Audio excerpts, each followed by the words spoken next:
venons d'organiser la deuxième édition de la journée de redevabilité municipale organisée par le Forum Civil Corda avec ENDA Ecopop, avec l'appui de nos partenaires. Et cette journée de redevabilité municipale avait pour objectif d'organiser une plateforme où le maire va faire face aux citoyens. Et nous venons d'assister en face à face entre le maire et les citoyens. Et le maire a dégagé, avant de démarrer cette deuxième édition, nous avons rendu compte du document de suivi de la première édition. C'est à la suite de ça que le maire a dégagé ses perspectives et aussi les citoyens ont eu à poser des questions. Donc on a recueilli une trentaine de questions que les citoyens ont eu à poser au maire. Et devant tout le monde, nous avons vu que le maire aussi, chaque question a apporté des réponses. Et maintenant, à la suite, c'est avec une très grande satisfaction que nous venons de terminer cette rencontre parce que les règles du jeu ont été respectées par chaque acteur. Et nous saluons de la disponibilité des populations, mais aussi de la disponibilité de l'équipe municipale. Il y avait la première édition et ce qui a été fait, ce qui n'a pas été fait, tout c'est dans le document. C'est-à-dire chaque annonce qui a été effectuée par le maire a été, le niveau d'exécution de cette annonce, on l'a écrit au niveau du document. Et aussi les différentes interpellations que le maire avait reçues, les réponses du maire, on l'a écrit. C'est pour vous dire, c'est un document de suivi qui montre qu'aujourd'hui, vraiment, c'est important d'organiser ces rencontres, mais aussi c'est important de faire le suivi. Et c'est ce suivi-là que nous venons de faire avec le premier document. Et le deuxième document aussi, nous allons faire, à la suite de cette rencontre, nous allons faire le suivi en répertoriant tous les engagements que le maire a pris, en répertoriant toutes les annonces et voir aussi le niveau d'exécution jusqu'à l'année prochaine, Inch'Allah. La notation, c'est au niveau des citoyens. Parce que c'est les citoyens qui sont les patrons des maires, mais nous, à notre notation, c'est surtout l'organisation. Donc, si on doit noter, c'est l'organisation. Et nous disons que nous sommes très satisfaits de cette organisation parce qu'il n'y a pas eu de fuite. Et ce qu'on voulait comme objectif, le face-à-face, on a eu. Ce qu'on voulait que chaque citoyen qui veut poser une question, rêve la main, pose la question, nous l'avons eu. L'autre côté, c'était que le maire répondre à ces questions et le maire l'a fait et je pense que nous sortons avec une très grande satisfaction avec cette organisation et nous remercions à cette occasion le comité d'organisation. C'est pas facile parce qu'il faut d'abord c'est un exercice ouvert. Il faut que ouvert, mais aussi il faut faire de telle sorte que toutes les composantes soient représentées, que ce soit les jeunes, que ce soit les femmes, que ce soit les quartiers, que ce soit les catégories socio-professionnelles. Donc l'exercice c'est plus dans la préparation que c'est technique parce qu'il faut une très grande neutralité, une très grande objectivité pour la réussite de ça. Et aussi préserver la liberté d'expression. Donc ces deux éléments, c'était des indicateurs que nous avons posés pour permettre aux gens d'être présents. Je pense que la journée de redevabilité municipale, ce qu'on a aujourd'hui à partir de cette innovation, on a fait plus ce que le conseil et le code demande. Souvent le code exige un partage entre les conseillers, mais aujourd'hui le maire de son engagement a décidé de faire face aux citoyens. Et je pense que ça c'est des perspectives. C'est des perspectives, comment dirais-je, c'est des perspectives, c'est des choix personnel et je pense que nous pouvons dire aujourd'hui nous sommes allés au-delà du code parce qu'aujourd'hui c'est un exercice de liberté et surtout cette manière de cet engagement de permettre à tous les citoyens, comme je vous l'ai dit, sans fuite, de pouvoir poser les questions. Je pense que c'est des bonnes notations en termes de... C'est ça la matérialisation de la gestion participative. La gestion participative n'est pas seulement des théories, mais la gestion participative, c'est avoir ce courage de faire face à ces citoyens. Et comme je l'ai dit, sur l'organisation, nous sortons avec une satisfaction parce que c'est ça. Maintenant, l'appréciation l'évaluation de ce qui a été tout ça, les citoyens sont là pour juger. Mais ce qu'on voulait comme objectif, on l'a atteint, c'est-à-dire organiser un face-à-face entre les citoyens et le maire, on l'a fait. Les citoyens ont librement posé des questions et le maire a pris le temps de répondre à toutes les questions. Et c'est pourquoi je dis, sur le plan de l'organisation, nous sortons satisfaits. Les mots de remerciement à l'endroit de la section de Kolda du Forum civil, qui a été un collaborateur depuis 2 ans de la matérialisation de notre volonté de réduction de comptes et dans le cadre de la gestion participative qui est un de nos principaux partenaires pour pouvoir créer le lien de redevabilité entre nous et les populations de Kolda. Donc je voudrais par ma voix exprimer toute ma satisfaction et celle des populations de Kolda. De la même manière que nous remercions aussi particulièrement Enda Ecopop, qui est un partenaire stratégique et qui ont permis, avec les autres acteurs, la bonne matérialisation de cette journée. Et comme je l'ai dit à l'entame de mon propos, au-delà des mots de remerciement, c'est nous inscrire résolument dans un cadre institutionnel pour dire qu'à la veille de chaque examen du budget de la commune de Kolda, il y aura une redevabilité qui permettra de dire que pour l'exercice que nous avons fini, nous avions pris un certain nombre d'engagements.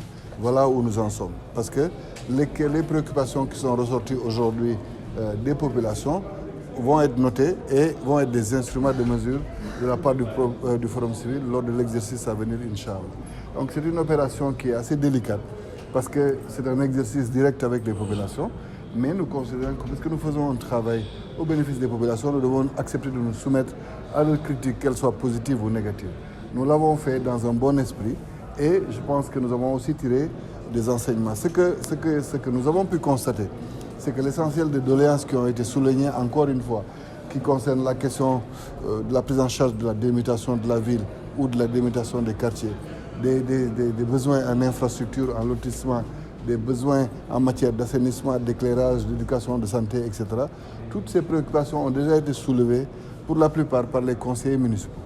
Le conseil municipal précédent avait décidé de mettre en place une commission qui allait faire un travail exhaustif de tous les diagnostics qui ont été faits dans le territoire et qui allait serier selon les niveaux d'urgence pour que la commune de Kolda puisse créer un calendrier de prise en charge successif de ces différents problèmes. Donc cette séance d'aujourd'hui vient nous conforter dans le choix que nous avons fait d'inscrire une partie de nos ressources en fait, à dépenser dans le cadre du budget participatif, mais aussi ça nous permet de mieux réarticuler en fonction des besoins des populations.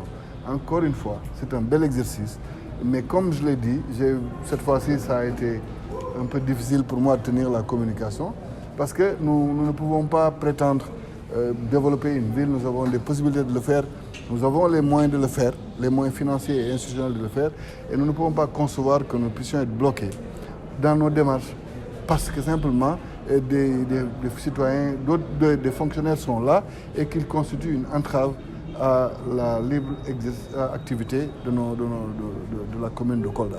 Donc ce problème-là, peut-être j'ai entendu parler d'une conférence. J'ai entendu parler. Non, je parle de la disponibilité des assiettes, parce que nous sommes à Kolda. Et aujourd'hui, je pense que les acteurs sportifs vont d'ailleurs se prononcer.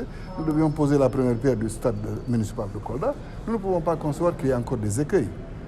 L'année dernière, nous l'avons reporté. Cette année, si nous ne le faisons pas, ça va impacter même négativement sur nos éléments de performance vis-à-vis du PACASEN. Donc je considère Quelles sont les raisons?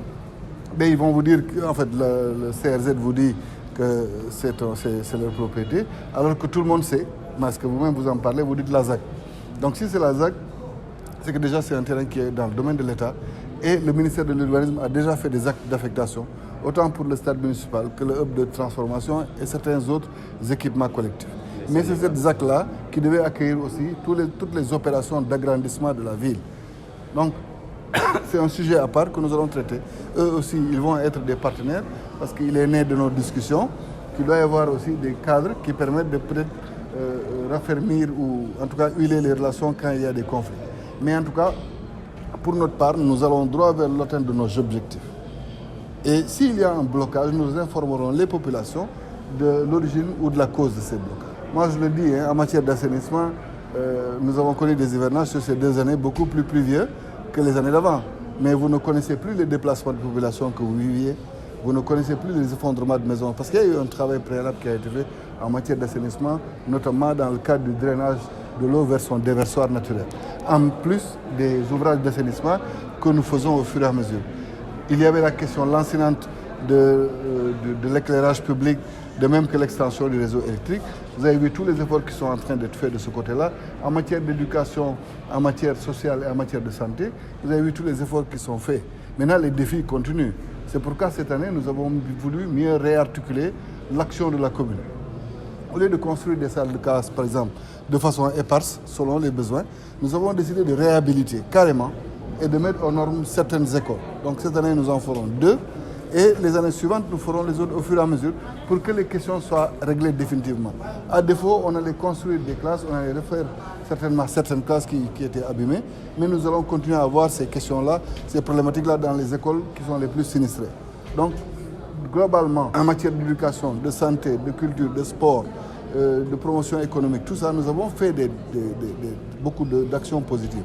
Mais ce que je considère, c'est que nous sommes élus pour un mandat et nous avons séquencé nos réalisations selon aussi les ressources que nous avons. Donc, mais pour ce qui a été fait, je sais qu'il y a eu un impact positif au niveau des populations de Kolda, mais les problèmes continuent et nous allons devoir faire face, Inch'Allah. Donc, si je suis satisfait, je ne peux pas être satisfait, d'autant plus que nous sommes une équipe de défis et nous pensons que les nouveaux défis qui viendront vont s'ajouter. Mais en tout cas, pour l'exercice d'aujourd'hui, ce qui était le plus important, c'est d'apporter des réponses claires et précises au Forum civil. À charge pour elle, de façon objective, de procéder à la notation à N+1. Parce que comme je l'ai dit, dans le cadre de l'exercice de reddition de compte ou de redevabilité, nous avions décidé de pouvoir nous adresser périodiquement aux populations de Kolda. Par le canal de la presse, nous l'avons fait quand nous lancions déjà les grands projets de Kolda, par le canal des acteurs comme on dit, les activistes ou des acteurs de la société civile. Mais je considère que l'instrument le plus neutre et le plus objectif, à même, et d'ailleurs qui a le capital d'expérience pour pouvoir mener ce type d'évaluation, c'est le Forum civil avec ses partenaires. Et c'est pourquoi nous pensons que résolument nous allons nous inscrire à faire ça. Cela n'empêchera pas, toujours sous leur couvert, parce que nous avons pris des engagements ici dans le cadre de la gestion participative, à aller à la rencontre soit de collectivités dans la ville de Kolda, ou de corporations ou d'associations. Sous leur couvert aussi, nous continuerons à aller à la rencontre des populations et à être évalués par ces populations parce que ce sont des inputs supplémentaires qui nous permettent de mieux réarticuler notre travail.